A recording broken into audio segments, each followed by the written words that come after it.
দোস্ত শেষের পথে বিপিএল 2025 10 ম্যাচ শেষে 3 জয়ে 6 পয়েন্ট নিয়ে ঢাকা ক্যাপিটাল আছে পয়েন্ট টেবিলে 6 নম্বরে। দোস্ত এখনো 2 ম্যাচ বাকি থাকায় প্লে অফের রেসে টিকে আছে দলটি।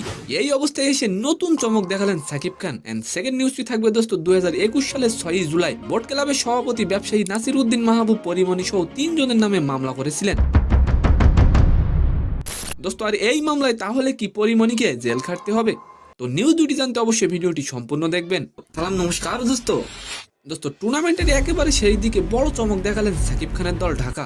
হয়তো কেউ কখনো ভাবতেও পারেনি যে সাকিব খান বিপিএল এর শেষের দিকে ভক্তদের চমকে দিবেন। দোস্ত ঢাকা ক্যাপিটাল 6 পয়েন্ট নিয়ে তালিকার 6 নম্বরে আছেন। এই অবস্থায় এসে নতুন চমক দেখালেন সাকিব খান। অস্ট্রেলিয়া থেকে তানজিদ তামিম ও লিটন দাসের জন্য হোস্ট উড়িয়ে এনেছেন সাকিব খান। দোস্ত সাকিব খান যে হোস্ট নিয়ে এসেছেন তাকে বিপিএল এর শেষ পর্যায়ে আনা কি ঠিক হলো? অবশ্যই আপনি কমেন্ট করে যাবেন। অস্ট্রেলিয়ান উপস্থাপককে নিয়োগ দিয়েছে দলটি, যা বর্তমানে সামাজিক যোগাযোগ মাধ্যমে ভাইরাল। দোস্ত ঢাকা ক্যাপিটালস এর নতুন হোস্টের নাম কেজিয়া ডাউন। অস্ট্রেলিয়ার সংবাদ উপস্থাপনার পাশাপাশি ক্রীড়াঙ্গনে হোস্ট হিসেবে কাজ করেন তিনি। এন্ড সেকেন্ড নিউজটি হলো দোস্ত ব্যবসায়ী নাসির উদ্দিন মাহমুদকে মারধর, ভাঙচুর ও ভয়ভীতি দেখানোর মামলায় পরিমণির বিরুদ্ধে অভিযোগ করেছেন আদালত। দোস্ত এর মাধ্যমে এই মামলায় তার আনুষ্ঠানিক বিচার শুরু হয়েছে। এছাড়া আদালতে উপস্থিত না হওয়ায় পরিমণির বিরুদ্ধে গ্রেপ্তারি ও পরোয়ানা জারি করা হয়েছে।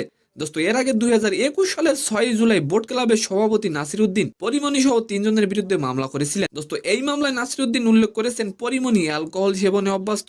তো সম্মানিত দর্শক, আজকের ভিডিওটি কেমন লাগলো অবশ্যই কমেন্ট বক্সে জানাবেন। আর ভিডিওটি যদি ভালো লাগে অবশ্যই একটি লাইক দিয়ে আমাদের চ্যানেলটিকে সাবস্ক্রাইব করে দিবেন। ধন্যবাদ।